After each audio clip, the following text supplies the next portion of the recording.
Buenos días otra vez a la vuelta del café y después de haber podido disfrutar del trabajo de nuestra gente, de nuestros jóvenes investigadores a lo largo del año pasado.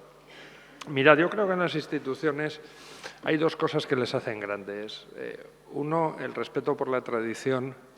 Y sé que para los más jóvenes que estéis escuchándome esto suena muy abuelo, pero creo que si las grandes instituciones tienen algo en común es el respeto a las tradiciones y, desde luego, el respeto y el homenaje para las personas que han representado mucho a lo largo de los años para estas instituciones, cosa que en España, desgraciadamente, no sabemos hacer adecuadamente.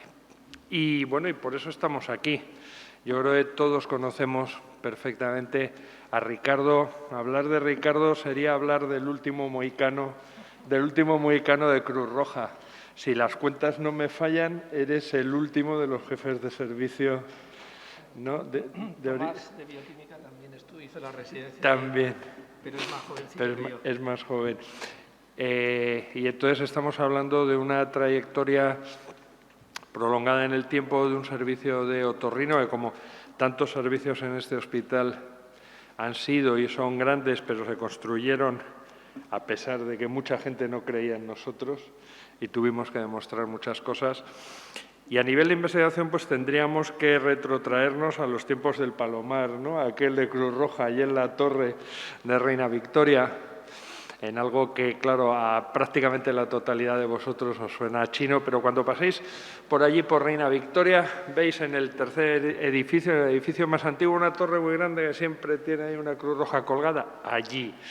Allí nació esto, hace ya de esto un montón de años. Yo no había llegado todavía allí a Cruz Roja. Estamos hablando de aquello, estamos hablando de trasladar toda la experiencia generada allí a este hospital. Estamos hablando de conseguir el primer grupo mixto y el único grupo mixto con la Universidad Europea en un trabajo que nos queda pendiente por hacer y que él fue pionero ya hace años constituyendo el primer grupo mixto y consiguiendo hacer realmente un trabajo translacional y consiguiendo realmente llevar las básicas a la realidad clínica.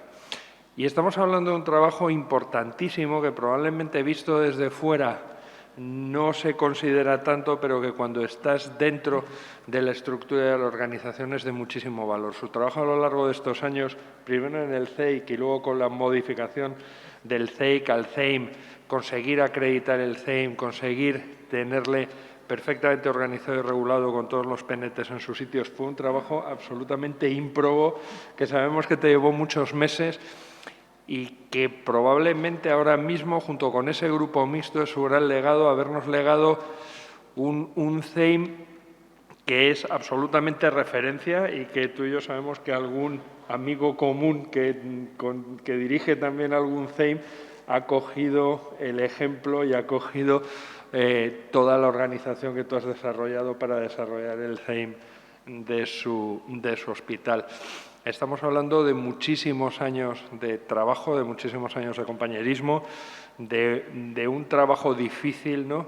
Cómo sobrevivir, cómo la difícil tarea de ser investigador por parte de un médico clínico. Y creo que es un homenaje que se debía, que nos debíamos como institución y que le debíamos a él y que, por lo tanto, bueno, pues aquí está y yo creo que hemos venido a escucharle y es lo mejor que podemos hacer. Ricardo, es tu turno.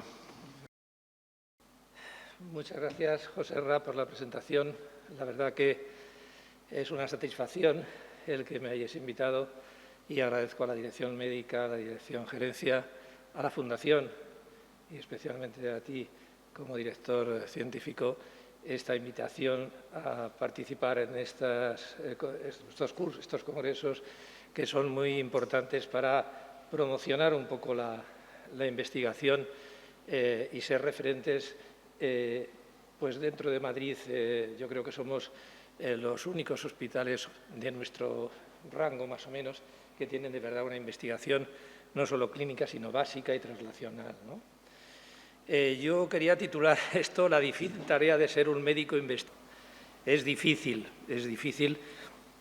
porque hay que hacer muchas cosas como médico y encima investigar. Bueno, luego lo veremos, pero ¿qué es la investigación? La investigación, el objetivo fundamental es generar nuevos conocimientos sobre las enfermedades de los pacientes para conseguir un diagnóstico y un tratamiento y la prevención también de enfermedades. La investigación a lo largo de la historia ha proporcionado grandes avances que han aumentado la calidad de vida y la esperanza de vida en el ser humano. Pero hemos pasado de la medicina basada en los astros o el ensayo-error a la basada en la evidencia científica de los estudios de investigación realizados con el rigor del método científico.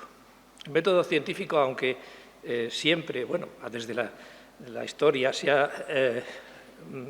ha tratado así, pues es observar, hacerse preguntas, formular hipótesis, experimentar, analizar y luego difundir los resultados. Ese método científico lo han realizado multitud de médicos y de investigadores que a lo largo de la historia de la humanidad se han enfrentado a enfermedades que gracias a su investigación se han controlado. No podemos referir a todos, pero tenemos a Louis Pasteur, que planteó la teoría de las infecciones, que había hongos, bacterias o virus que generaban las infecciones, que decimos de Fleming, que el primer antibiótico, la penicilina, que curó a tantísimos pacientes. Y también ahora está muy de moda, bueno, no de moda, de actualidad, las vacunas. Edward Jenner es el que primero puso las vacunas de la viruela, una enfermedad que diezmó a toda la humanidad y que finalmente ha sido controlada. También tenemos al descubridor de la insulina, Röntgen, Ramón y Cajal y otros muchos más, Ochoa, Lorente de No, también discípulo de Cajal, Margarita Salas, que acaba de fallecer el año pasado. Todos estos han hecho que la humanidad sea mucho mejor. Y voy a referirme un poco a la viruela porque fue el azote de la humanidad y en el 1979 la Organización Mundial de la Salud declaró su erradicación. Espero que el COVID se erradique pronto como la viruela. La primera que escribió fue Lady Montagu, que era una escritora, era la mujer del embajador de Constantinopla, y en sus escritos describía cómo la observación que había visto que las señoras que ordeñaban a las vacas y que tenían algunas pústulas generaban ellas mismas unas pústulas, pero no tenían las deformidades propias de la viruela y no tenían la enfermedad. Fue entonces luego cuando, leyendo estos artículos o estas notificaciones de Montagu, Edward Jenner hizo el primer experimento con la vacuna, con las pústulas, el líquido de las pústulas de las vacas. Lo que hizo fue inyectárselo a un niño de 8 años, que era el hijo del jardinero, y entonces vio que no se le producía la enfermedad, que le aparecían unas pequeñas erupciones por los brazos, pero que no le pasó nada. Fue entonces cuando también Javier Balmis, español, que conoció estos experimentos, empezó también a poner la vacuna. Y se lo comentó a Carlos IV. Y Carlos IV, como también tenía el problema del imperio, que había muchísima enfermedad y que estaba, ya digo, diezmando a la población. Se dice que con la viruela, a lo largo de la historia, se murieron más que en todas las enfermedades infecciosas. Y los que no se morían tuvieron muchas secuelas, ceguera o lesiones permanentes en la cara. Entonces, hicieron una expedición con unos niños. Bueno, la vacuna no se podía mantener a menos 70 grados como ahora. Entonces, lo que hicieron fue que Carlos IV protagonizó una expedición a la cual estaba al mando Javier Balmis y luego Isabel Zendal. Isabel Zendal era en ese momento la rectora de un hospicio.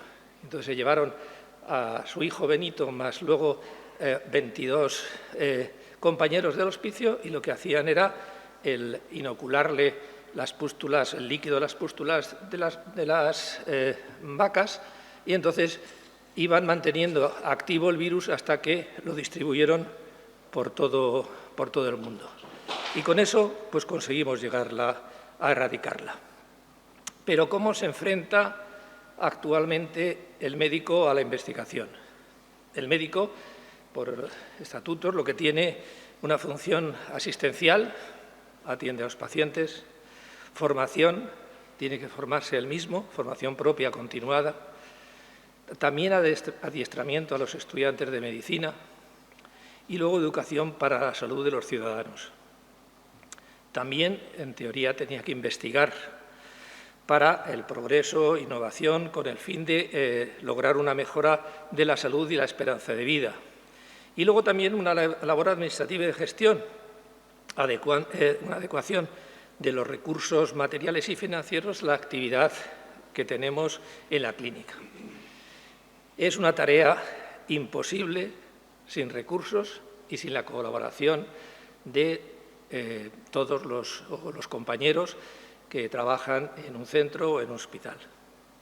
Los investigadores en los laboratorios pues se dedican solo a investigar, pero aquí tenemos que hacer, como hemos visto, todas esas cosas y a veces, bueno, es imposible si no tienes la colaboración de otros especialistas y de compañeros tanto de tu centro como de otros.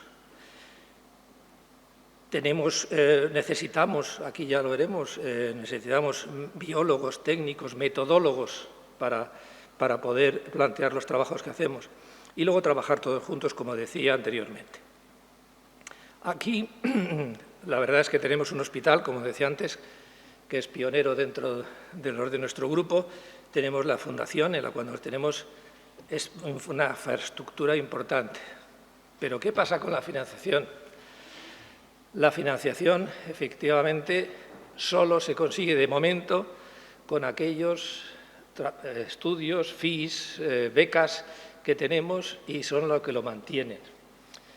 Yo creo que la sanidad debería estipular un presupuesto para esa investigación. Primero, los investigadores, los compañeros de los médicos, biólogos, técnicos, tendrían un sueldo digno y además no tendrían que estar dependiendo de la espada de Damocles, que cuando se termina una beca pues se van a la calle. Yo luego en la evolución que hemos tenido aquí en el hospital tengo que agradecer en la investigación básica a Carolina Sánchez, con la cual hemos sufrido mucho al principio porque teníamos becas y estaba a punto de irse a casa, pero bueno, gracias a también su incorporación en la Universidad Europea, pues hemos conseguido que sigamos las líneas que empezamos en esos momentos cuando ella terminaba casi su tesis doctoral con un biólogo de esta fundación. Los medios humanos, como he dicho, tienen que ser de distintas especialidades. Y luego el trabajo que decía colaborativo, esto es lo que hemos hecho a lo largo del tiempo estando aquí. Hemos creado el grupo de investigación del Hospital de Getafe, en el cual están médicos del servicio de otorrino, pero también está Isabel, la bióloga de la Fundación, Mario, el veterinario, luego también incorporamos a Ana Bueno, la traumatóloga, y luego por parte de la Universidad Europea, que gracias a que nos la permite seguir investigando también aquí en el hospital, pues seguimos las líneas de investigación, pero también nos hemos unido al CSIC, en el grupo de biomateriales, pero en uno de los experimentos que tenemos, y también a Puerta Hierro. Puerta Hierro me ayudó mucho al principio. El doctor Ramírez Camacho me enseñó cómo había que extirpar una cóclea a una rata, cosa que cuando te enfrentas a una investigación básica, pues tienes que aprender de muchas cosas, ¿no? Y a perder el miedo. Bueno, a perder el miedo a coger una rata me lo han inculcado aquí el veterinario y todos los que están en la unidad de investigación, que los tratan con un cariño especial y no les pasa lo que nos pasaba a nosotros. Me acuerdo que una residente estábamos anestesiando la rata, pues entonces lo que había que hacer es la cogías, la metías la cogías de la cabeza y entonces se las ponías ahí, entonces venía la residente, una residente que teníamos en el momento, la inyectaba y entonces las ratas se morían. Pero bueno, en ese momento de nerviosismo se nos cayó y la rata, pues no sabíamos ya cómo podíamos coger a la rata del laboratorio. Entonces, es muy importante, ya digo, este trabajo colaborativo que tenemos. En cuanto a la trayectoria investigadora que he tenido desde que estuve en Cruz Roja o aquí luego en el Hospital de Getafe, me ha gustado mucho lo que ha dicho José Ra, porque aquí ha venido hoy a acompañarme el doctor Durio. En el Palomar,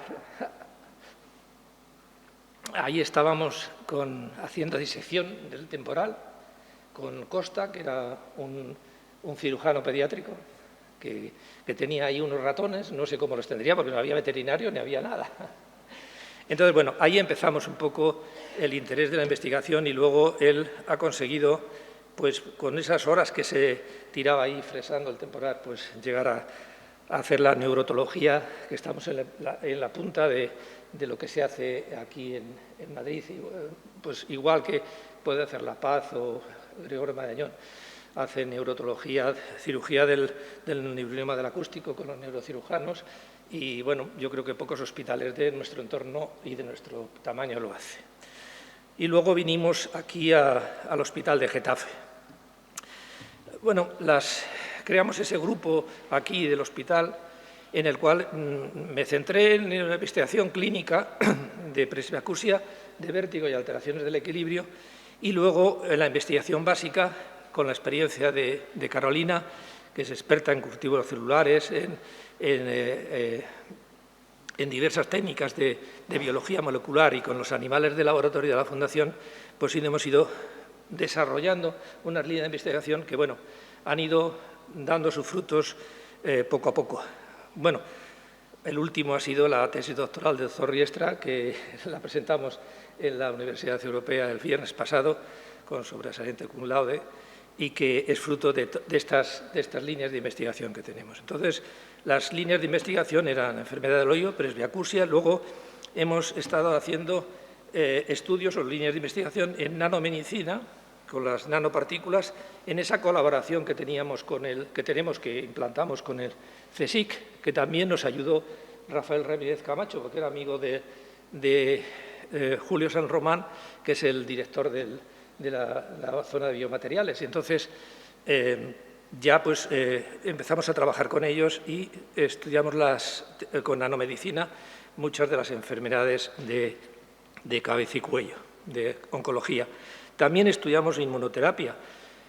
Yo veía que los urólogos con la BCG la ponen y controlan el cáncer. Entonces pensé, bueno, vamos a ver si en los cánceres de cabeza y cuello puede también hacer efecto. Entonces hicimos un estudio in vitro, tenemos pendiente el pasarlo en vivo, en el cual pues, utilizamos la BCG y la verdad es que funcionaba dentro, como luego veremos, dentro de las cánceres de cabeza y cuello.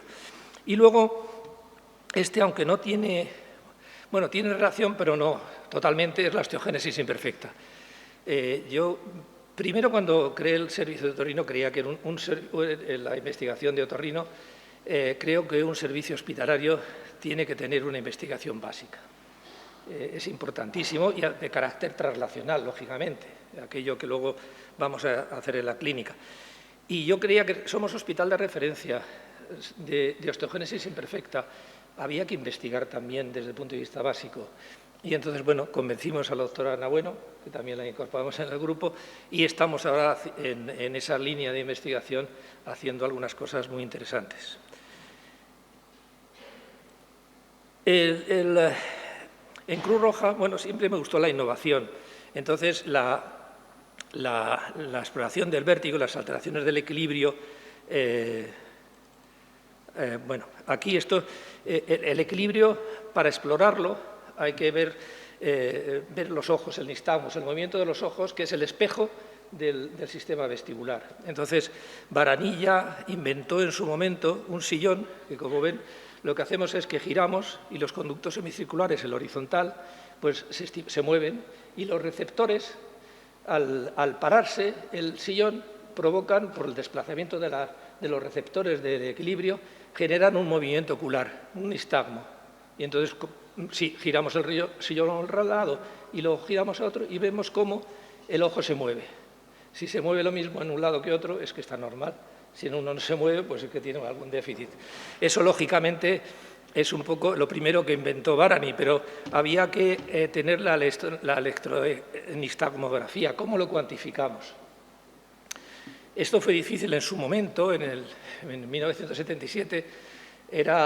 Había poca gente que se dedicara al vértigo, porque exigía exploración, exigía instrumental que muchas veces no se tenía, y además el instrumental, aunque ha cambiado ahora muchísimo, antes pues era a base de las plumillas esas que tenía antes, igual que el electroencefalograma. Entonces teníamos ahí en Cruz Roja un sillón de estos que era un sillón torsional, era un sillón que tenía un muelle, entonces lo tensabas y luego giraba hacia un lado y giraba hacia otro. Entonces generaba unos movimientos oculares porque le ponías unas cazoletas alrededor del ojo, y como el ojo tiene un potencial corneo retineo positivo o negativo, pues cuando había variaciones de la intensidad, pues entonces aparecían unos movimientos oculares que son estos de aquí. Pero eso había que analizarlo a mano.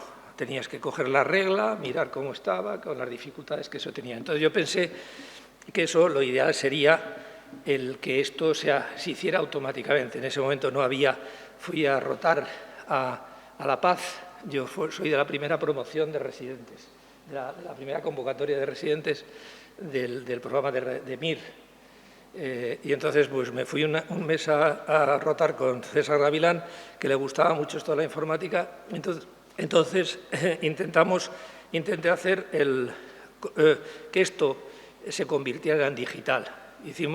Compramos un conversor analógico digital con un ingeniero del hospital, Antonio Romero, y entonces conseguimos un poco que aparecieran unas curvas, pero no llegamos a más. No llegamos a más porque la innovación y desarrollo lo que necesita es dinero y financiación. Entonces, pues yo eso me lo compré solo y nada, no llegó a más término. Ya vinieron las cámaras de alta velocidad y los análisis computerizados, que es lo que tenemos actualmente. Pero bueno, estaba hablando de historia. Cuando llegamos aquí, también, esto es el sillón rotatorio, con el conducto semicircular aquí horizontal, que es el que se estimula.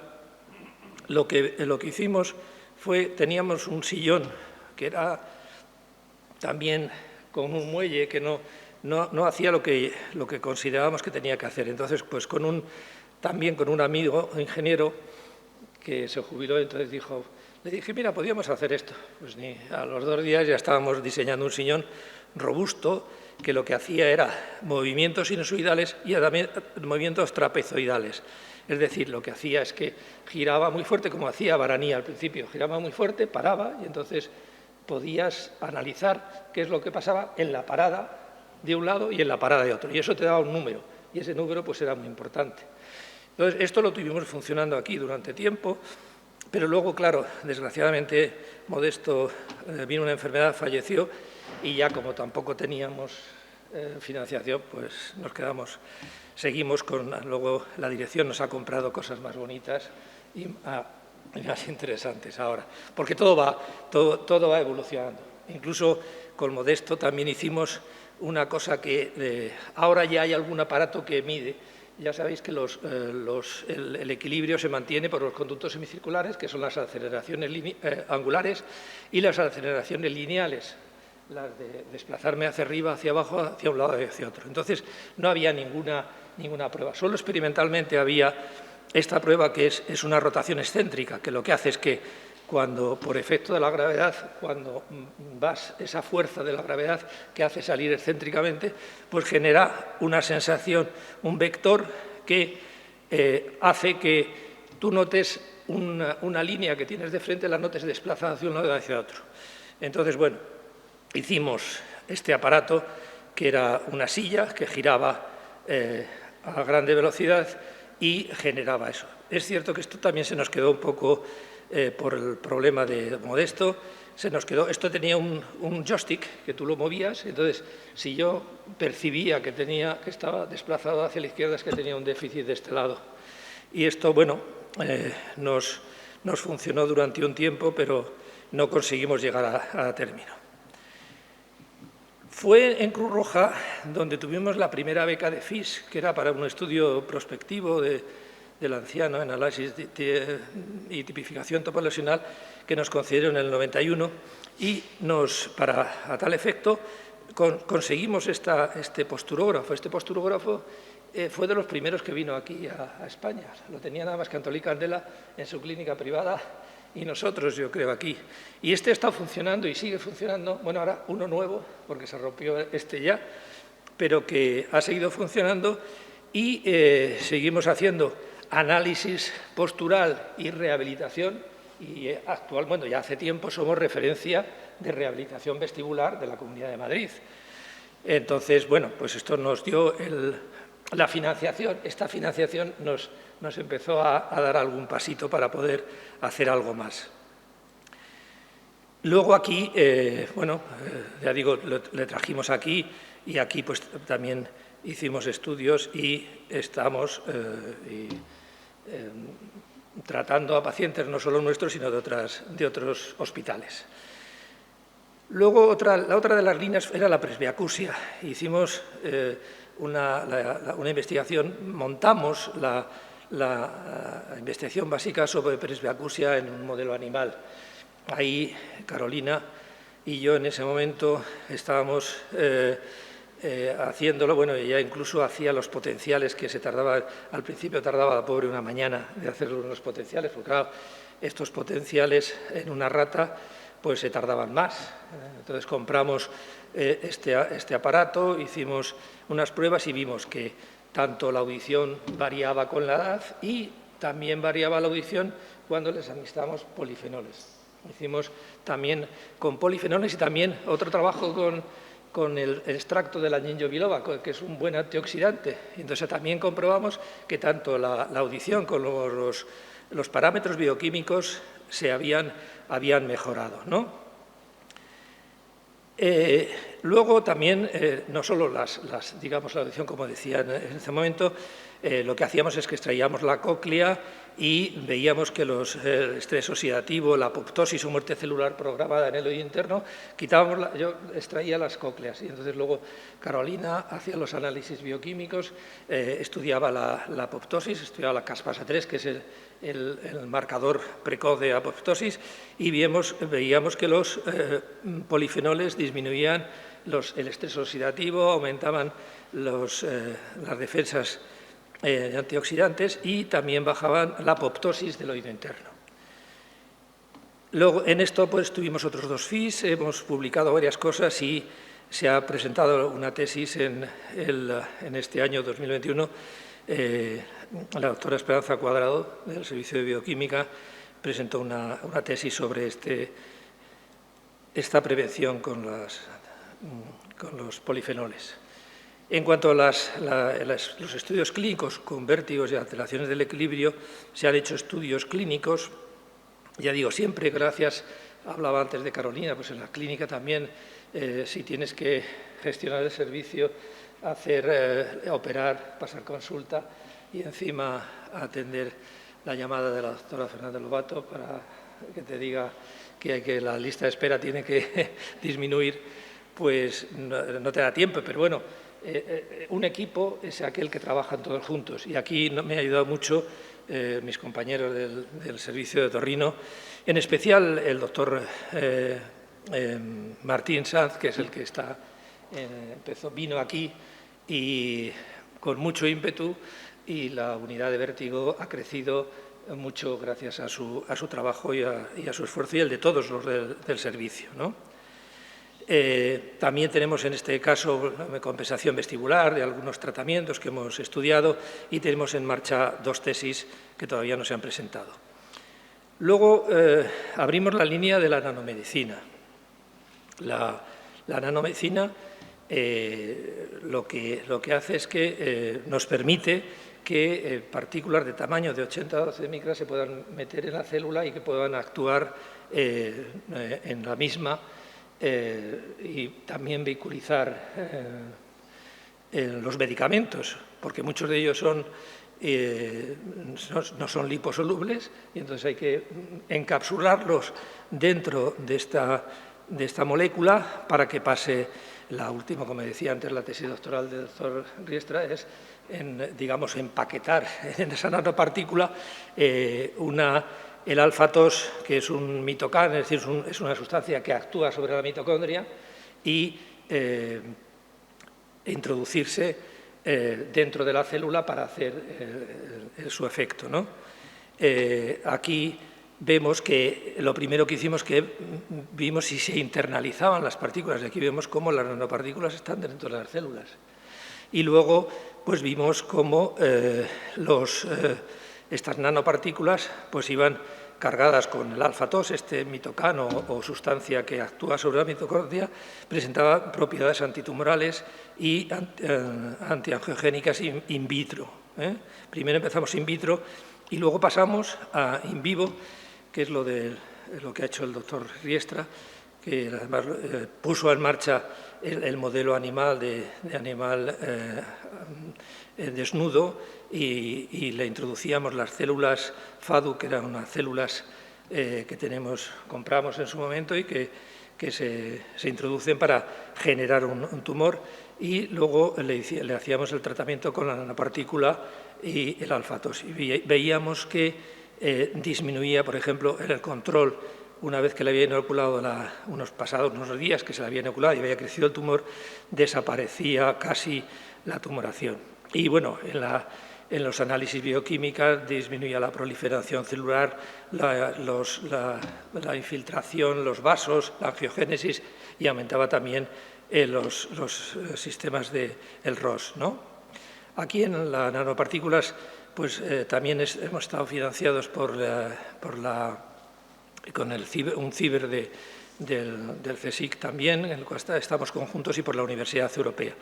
Se han hecho varias publicaciones y tesis doctorales, pues se han hecho dos, una in vitro, que es de la doctora Laura Roñigáñez, que estuvo aquí de residente con nosotros, ahora está en La Paz, y el doctor Riestra, que como he dicho fue la semana pasada.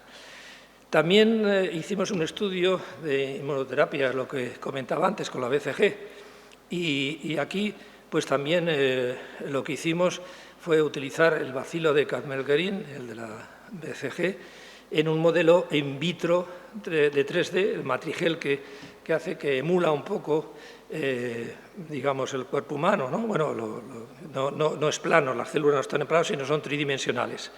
Entonces, pues utilizamos células mononucleares de pacientes de donantes, nos donaban la sangre, cogíamos los monocitos y esto es una membrana semipermeable, se ponía en contacto las células mononucleares y en el ambiente tumoral pues se veía qué pasaba con estas células tumorales, ¿sí? Y en las otras con la BCG. Entonces vimos que la vacuna activaba el sistema inmune e inhibía el crecimiento tumoral, la migración también. Esto es un ensayo de migración, aquí es el control y aquí vemos que no migran las células, son cosas de cultivos celulares, se hace una línea y ahí se ve si las células van creciendo o no van creciendo hacia adentro. Y también se vio que la angiogénesis disminuía, aquí hay más vasos que aquí. Aquí hicimos un par de publicaciones y la tesis doctoral de la doctora Peraza, que presentamos en el 2016. Y luego, como decía, tenemos lo de la osteogénesis. La última línea que hemos puesto en marcha es la de osteogénesis imperfecta. Aquí el objetivo es inducir diferenciación de células madre, mesenquimales, procedentes de grasa, a osteoblastos en una matriz de fibrina. Es decir, tener una arquitectura, un armazón donde el cual metemos las células mesenquimales, la fibrina, y entonces ahí luego metemos folato de estroncio y sustancias que favorecen la generación del hueso, y lo que pretendemos es ver cómo se forma el hueso. Ya hemos hecho aquí, esto es la matriz, la matriz, aquí las células madre, las moléculas bioactivas, el folato de estroncio, que favorece la osificación, y ahora estamos en la fase in vitro. Entonces vimos que las células, el folato de estroncio y el zinc, junto con las células mesenquimales, en la matriz de fibrina, a los 21 días había una diferenciación de las células y de los osteocitos y niveles de fosfatasa alcalina también, y no producían citotoxicidad. Entonces, ahora estamos un poco en esa fase. La siguiente fase que tenemos previsto es un estudio in vivo, que lo que vamos a hacer es, con esa misma matriz, introducirla en el fémur de una rata. Ya tenemos identificadas las ratas que tenemos que comprar, que son ratas con osteogénesis, y a los meses pues vamos a ver, les haremos pruebas de fuerza, de resistencia, de rotura, histológicos también, y marcadores de osteogénesis en estos fémures. También, a la vez, en colaboración con el CSIC y la Universidad de Holanda, me parece que es donde están haciendo ahora, donde estamos mandando las muestras, estamos viendo ver los microRNAs. Estos microRNAs reguladores, a ver si pueden actuar, identificar estos microRNAs para el diagnóstico de la osteogénesis, incluso diseñar nuevas terapéuticas para poder, con esos microRNAs, poder mejorar la osteogénesis imperfecta. Actualmente tenemos, participo en varias tesis doctorales, algunas recientes, las últimas, y otras que llevamos tiempo con ellas haciéndolas, y tenemos la financiación, los proyectos que tenemos activos, pues tenemos un FIS del año 2019, que la investigadora principal, la doctora Carolina Sánchez, y yo como coinvestigador principal, en el cual es un estudio de la asociación de prevalencia entre presbiacusia con la incidencia de fragilidad e ingesta de polifenoles para la prevención de la presbiacusia, efectos sobre la fragilidad. También tenemos, como comentaba, la ingeniería de tejidos, que está pues auspiciada por la Fundación, la Universidad y la UCE, que es la Asociación de Huesos de Cristal. Y luego, el último, el efecto tumoral, que es lo que ha presentado también el doctor Llanes ahora, pues estamos con el CSIC, la Universidad Europea y con también la Fundación del Hospital. Bueno, me llegó mi jubilación y después del 27 de julio, que es cuando me jubilé a mis 70 años, pues, no sé, gracias a Dios, había presentado los papeles para optar a una plaza de mérito de la Comunidad de Madrid, y pues me concedieron el ser personal de mérito y adscrito a este hospital. Esto, pues no sabes, por si no se sabe lo que es lo de mérito. En resumen, es un poco ayudar a la investigación y fomentar la investigación, aunque en el artículo 6 lo que nos dice que, pues consultoría, asesoría y formación práctica y técnica en el ámbito de la especialidad, pero también consultoría, análisis y diseño de programas en el hospital. Incluso aquí puedes hacer consultoría o investigar o asesorar o hacer cursos, incluso trabajos con pacientes, porque en teoría no tengo actividad asistencial, simplemente actividad investigadora y de fomentar la investigación. Pero puedo, con el consentimiento del paciente, puedo atender a pacientes para problemas de investigación o situaciones de investigación. Entonces, ya digo, en resumen, es un poco ayudar, facilitar a que la investigación progrese. Hay muchos, aquí tenemos grupos muy potentes. Esta geriatría, que no tiene discusión, con sus becas europeas, es el grupo más potente, pero también está la UCI, está cirugía vascular, está urología, cardiología. Pero bueno, mi misión simplemente es un poco estar a pie de obra y ayudar a aquellas personas, sobre todo personas que quieren empezar a investigar en lo que sepa, a ayudarles a que empiecen a investigar, y si no lo sabemos lo preguntamos y lo hacemos. Y yo quiero, tenemos una reunión, me ha invitado la Comisión de Investigación, y ahí le voy a proponer pues una serie no solo de ayudas, sino de cursos que podamos impartir ellos están muy liados, entonces yo tengo más tiempo y pues ayudar un poco a que, pues bajo el auspicio de la Comisión de Investigación, pues ayudar a eso, a un curso de estadística, pero básica, un día. Y bueno, pues ya veré si alguien necesita ponerse en contacto conmigo, estoy en la 4D, esta es mi extensión y si no, pues en el correo de salud pues ya lo tengo.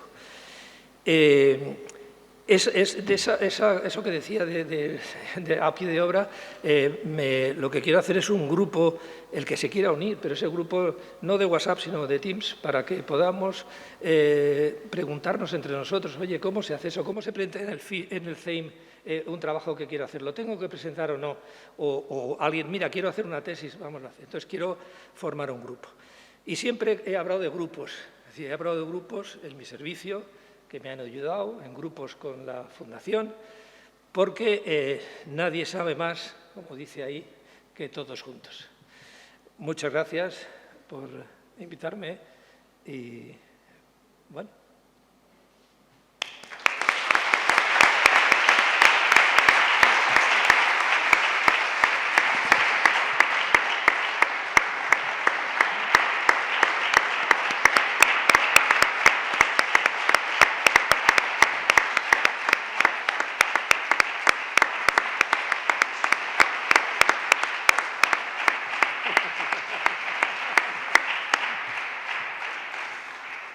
Bueno, querido Ricardo, yo en representación del Hospital Universitario de Getafe y de la Fundación de Investigación del Hospital, te quiero hacer entrega de un pequeño detalle a tu larguísima trayectoria y que además que yo creo que está reconocida por el larguísimo también aplauso que te hemos ofrecido. Enhorabuena, esperemos que sigas muchos años con nosotros y contamos contigo. Y de verdad que muchas gracias a ti, a tu servicio, que yo creo que también te ha apoyado y es también una palanca para ese apoyo de la investigación que magníficamente has realizado, y a todos los servicios del hospital con los que siempre tú también has contado. Enhorabuena y muchas gracias.